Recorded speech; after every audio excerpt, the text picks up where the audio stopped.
First of all, though, the next in our series looking at sporting champions, and on the hot spot this morning is boxing champion Barry McGuigan.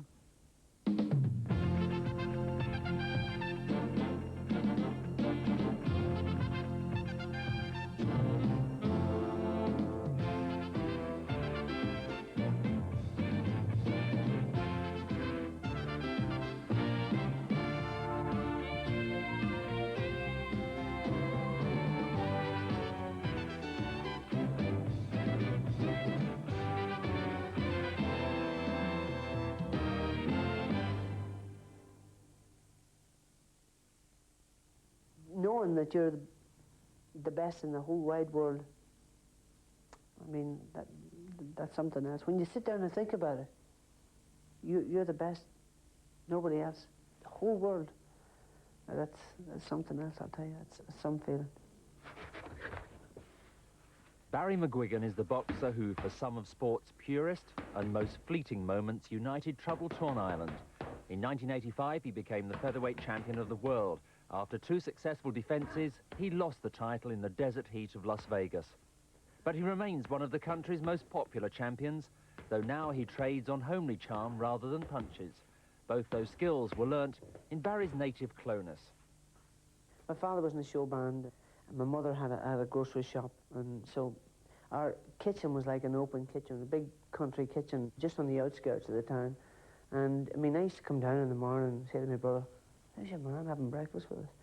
And he'd say, "I don't know." And I'd say, so my father would come in and I'd say, "Oh yeah, this is John Patrick Mahoney." And I said, "Oh, how are you, John?" You know, half the time I didn't know who I was having breakfast with. You know, we had an open house and it was great. Barry's introduction to boxing came courtesy of the street gangs in Clonus. We were down with the McCourtin Street Hotspurs down the Anlow Road. We were in this old derelict building, and I found one pair of boxing gloves. And I'd never seen a pair of gloves in my life. And I said, "Come on, lads, great, get these gloves on." So we only had one glove each, and we were boxing each other. And it went on for about half an hour, and I got through to the final where I boxed a guy called Liam Flanagan. And he was about 3 or 4 years older than me. And we knocked the hell out of one another for about half an hour. And somebody called a draw, and I was delighted. I said, "Great, Liam." That's it all over, you know. But it was there that I fell in love with the gloves and the fight game, and I thought to myself, I've got to get a pair of these again. Barry was also falling in love with Sandra, his childhood sweetheart. He proposed when he was 3. They began dating in their teens and eventually married 9 years ago. Once we started going out seriously, and that was about whenever we were 16, 17, and I was upstairs getting all dressed up, and my mother says to me, "What are you getting in such a tizzy for?" I said, I'm going out. She says, "But what are you panicking about?" And I said, "I'm going out with Barry." And she said, "Barry who?" I said, "Barry McGuigan." She says, "He knows what you look like. What are you putting on all that stuff for and everything? He knows exactly what you look like." That brought me down to earth a bit. But no, we knew whenever we started going out then that it was for good. It was for real. The other woman in Barry's life, Mother Katie, was far from convinced about her son's chosen profession, particularly now that his amateur career was in full flow.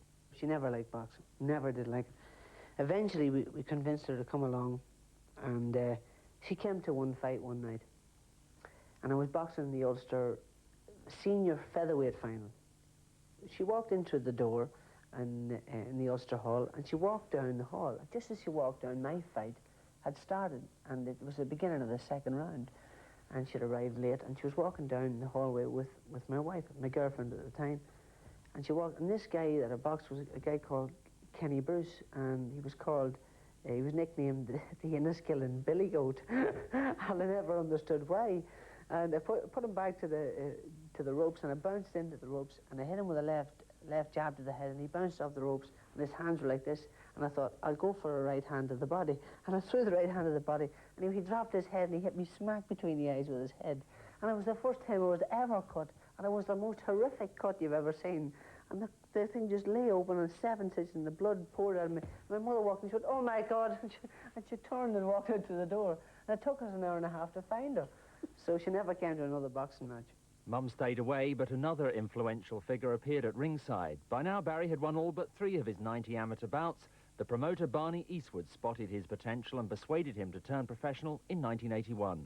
What attracted me to him was the fact that he said he would base me from home, basically, and I was very much a home bird.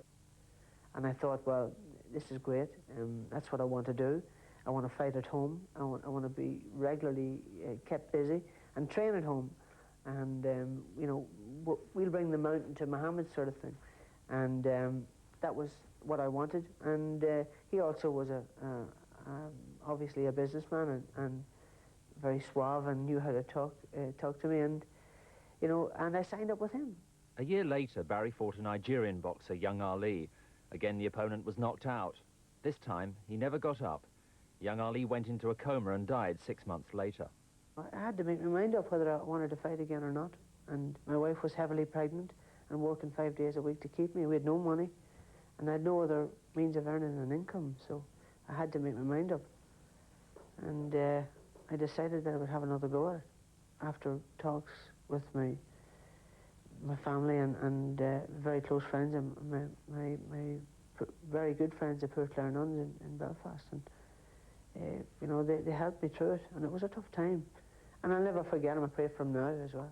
Every time I say a prayer, he's like second in line to my father. Ken Buchanan was quite an influence on you, wasn't he? And technically showed you how to punch, different ways of Absolutely. Taught me how to punch. He used to say to me, don't punch with your elbow up, he says. Don't with your palms to the ground, he says. When you're inside punching, he says, when you're hooking on the inside, he says, don't punch with your palms to the floor. He says, because if he's perspiring and he's got oil on him or Vaseline on him, when you hit him, he says, the punch will slip off. He says, but if you turn your hand the other way, when you're inside hooking, wow, you'll hit him on the shoulder, you hit him under the chin, or you hit him on the neck, or something, but you hit something. Whereas the other way, you know, it's liable that the punch will slip off. And it was sound advice, because as the fight progresses and you get tired and fatigued and it's a tough fight, punch that way because you'll hit something. And it gives you confidence when you hit with the right hand, even if your eyes are closed, bang, like that way, bang, you'll turn, bang, and hit with the left. And it was really, you know, it was very sound. And those sort of things, you know, there's lots of advice you're given and it goes in one ear and out the other, but those sort of things stick, and that was very important to me.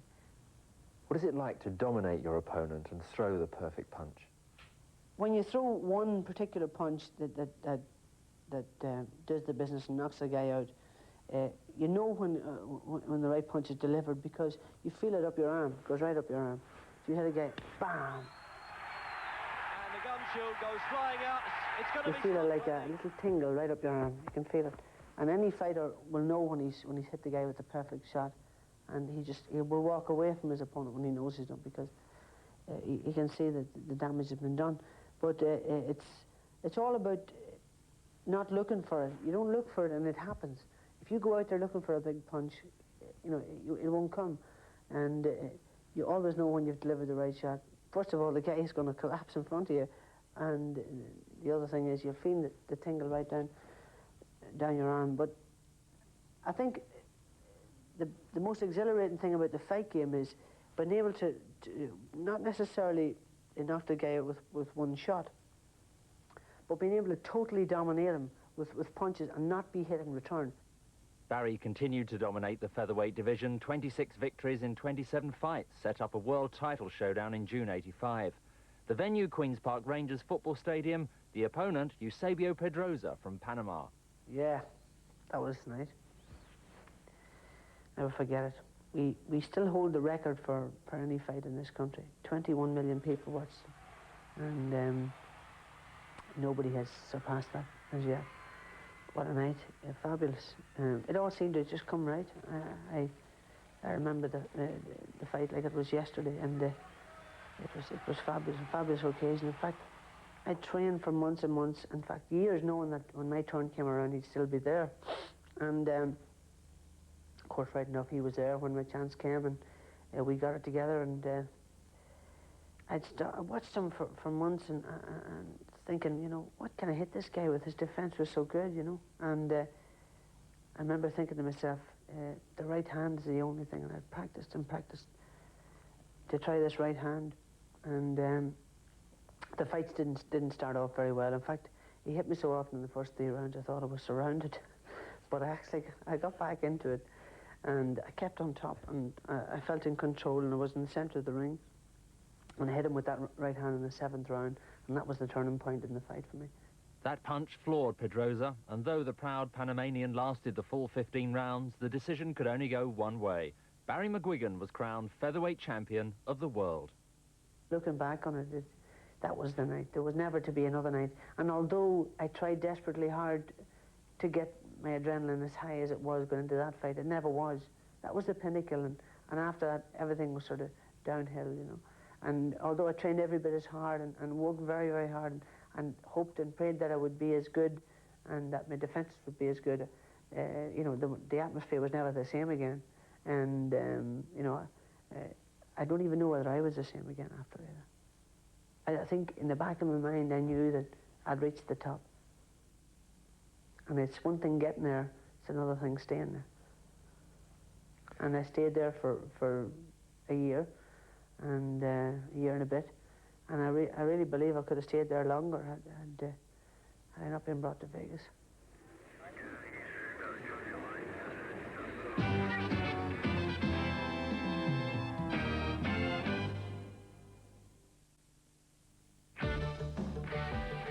Off like a shot this morning. Boss had the day off. Girl in accounts came back. Nice weather for ducks. United won. Away.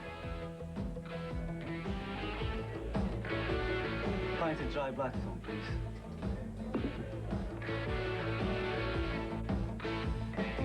Definitely a dry blackthorn day. A soldier ant's legs are many-fold. A soldier ant's legs are many-fold. 6 days sure is better than 5. 6 days sure is better than 5. Oh! Thank you, boys. At ease. Here. See how the thick Cadbury's milk chocolate melts with that dreamy caramel. I don't know. You just have to take it easy with Cadbury's caramel.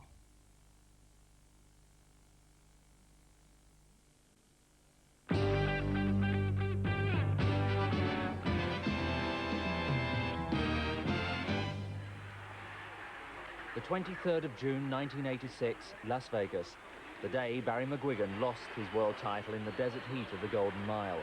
American Steve Cruz floored him in the 7th round and took a points decision after 15. It was all over. McGuigan had lost, and clearly in shock, he had to be almost carried out of the ring and back to his dressing room. His small son was rushed along to be shown that his father wasn't badly hurt. The surprised new world featherweight champion could scarcely believe his good fortune. So how do you rate Barry now? I still rate him in the top. He's one of the best. Doctors pronounced McGuigan well, but badly dehydrated and in need of a precautionary brain scan. Accompanied by his wife, he was rushed to a nearby hospital, although the medical team stressed that he wasn't seriously hurt. The fans were still cheering him as he was carried behind the stands. Barry, crying, told them, "I'm sorry, I let you down." 12 hours later, after doctors had given him the all clear, Barry McGuigan left hospital, but the emotion of a title lost was still there. He got into his taxi and covered his face with a towel to try to avoid photographs. But later, at a press conference, he was his usual good-humoured self when asked about his condition. They've asked me to come back again because they haven't been able to find me brain. But damage had been done to the relationship with the man sitting behind Barry, manager Barney Eastwood. They disagreed all along about the terms of the fight. Now the partnership was about to end. Yeah, well, you know the old saying, all good things must come to an end, and at the end of our relationship, we had a very close relationship, and I thought the world of him. I thought of him as much more than just a manager. He was like a second father to me. And so that was the end of our relationship. And I will never speak to him again, or as long as I live. It's as if you're talking about the end of a marriage in some way. Yeah, we had some great times, but some fabulous times. I remember the good times. We really had we had a lot of good times, and I'd rather remember them. Silly Billy. And through the hard years, Barry's family has always been his strength. Sandra's a Protestant, Barry a Catholic. The pair bridge the religious divide, just as Barry's boxing did. I was very aware that there were sections who considered themselves British and other guys who considered themselves Irish, so I deliberately didn't wear any colours. I wore neutral colours. I wore blue, pale blue colours with the Dove of Peace on my shorts. And my father sang Danny Boy. We didn't sing the Irish national anthem to aggravate anybody, or the English national anthem. My father sang Danny Boy, and I wore the flag of peace on my togs, and it was, you know, it was fabulous. And the next generation of McGuigans have an equally fresh approach to the problems of Northern Ireland. One day I was in a place called Portadown, which is predominantly Protestant, and I was in this cafe, fairly full cafe, with my son Blaine and my wife, and my son was only 3.5 at the time, and he was standing up on this chair, right back up against this other kid who was probably 4, maybe a bit more than that, 4.5. And they were standing up and they were comparing things. And myself and Sandra were sitting right next, and the cafe was fairly full, and as I say, the chairs were right back to back, so their faces couldn't have been that much further apart. And he was there, this young kid was there with his mother and his grandmother. And of course the wee fella says to Blaine, he says, my daddy's got a Volvo. And Blaine says, my daddy's got a Mercedes. And he says, well, my daddy has a Cocker Spaniel. And Blaine says, well, my daddy has a German Shepherd. And he says, well, I've got a BMX bike. And Blaine says, well, I've got a motorbike. And he says, he lost his temper and he says, well, I'm a Protestant. And Blaine says, Daddy, what's a Protestant? Have we got one of them? Now, you know, it's funny, but the story is, this kid knew at 3.5 or 4 years old what a Protestant was. And Blaine didn't know. So his mind was poisoned at 3.5. We're bringing them up as Catholics. We decided on that before we got married. It wouldn't have made any difference to me had we have married in the Catholic Church and bring them up Protestants. As long as they're all the one religion, the one's not going to one church and one's going to the other. You used to say a prayer before you started a fight, didn't you? If you can imagine going into a world title fight, and there's, like, for example, in Queen's Park Rangers, there was 27,000 people are screaming at me.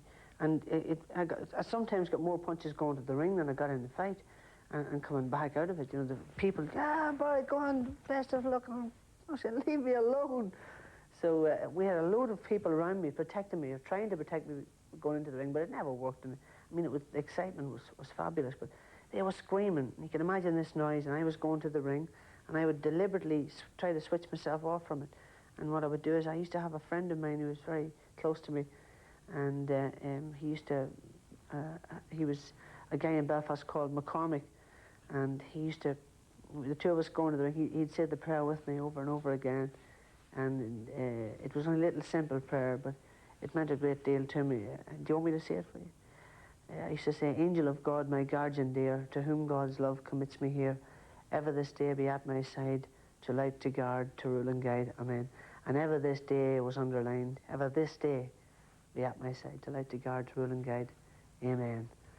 After the Las Vegas affair, Barry did make a comeback, but things started to go wrong against the Argentinian, Julio Miranda. I thought I took 4 rounds too much to stop him. I shouldn't have taken that long. And I knew then that there were things that, in my earlier days, that, you know, he wouldn't have been there after 4 rounds. He just wouldn't have been there. And I wouldn't have allowed him to be there. And I wasn't able to do that. And I just thought to myself, starting to fray a bit.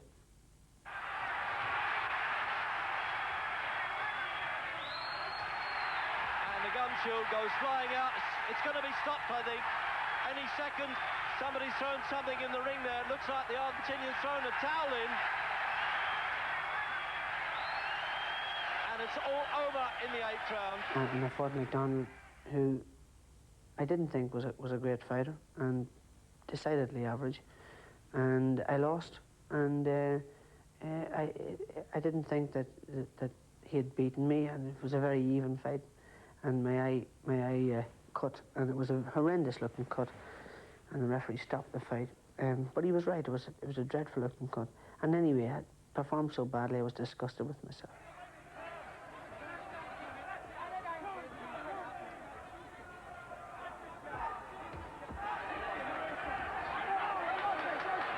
Going to have another look at that, Mickey Van, and I don't fancy this at all. It's all over in the 4th round. It's always on the cards there that was going to happen. The real nail in the coffin was my father suffering from cancer and then eventually dying. And maybe a part of me had died with him, I don't know. But I just wasn't the same when I came back. And I accepted that, and after I'd lost on a cut eye to McDonald, I said, you know, there's nowhere else for me to go here. I don't just want to be one of the rest. I want to be remembered as one of the best. So I called it quits.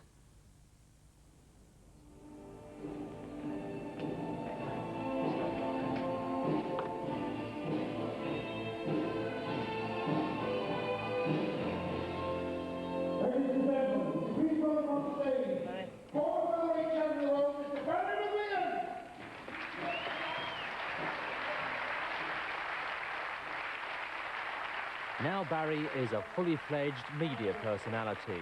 He has his own one-man show, there's regular TV appearances, and his popularity has stayed the distance with the fight fans. Barry discovered just that when doing his first ringside commentary at Wembley. And I walked from the back of the arena to the front of the arena, to the ringside, and it seemed like everybody turned around, just they caught sight of me and they cheered me. And the hairs in the back of my neck stood up, I'm telling you. And I walked 150 yards with these guys standing up, clapping me. And it almost brought tears to my eyes, I'll never forget it. And it seemed like everybody there was actually cheering for me. In fact, the two fighters that were in the ring, they got into a clinch and they were looking over one another's shoulder. Who the hell's coming in here? Is it the Pope or what, you know? And it was fabulous. And I'll never forget that moment. But the competitive edge is still there for Barry on the rallycross track. I'm never going to be another world champion. I've accepted that in rallycross, but there's nothing that gives me the adrenaline that I would get going into the ring.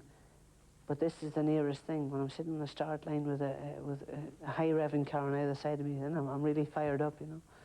And it's great, and I love it. It gives me something competitive to go for. It replaces the challenge in my life.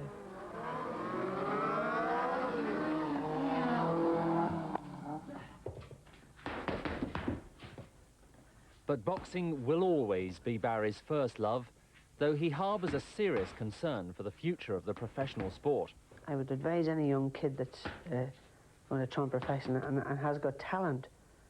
The way things have developed over the last decade, the most important thing you need now, if you've got talent and you're going to do well, the most important thing is to get a good lawyer, not a good manager, because the managers will come along, they'll come flocking and knocking at your door. What you need is a good lawyer.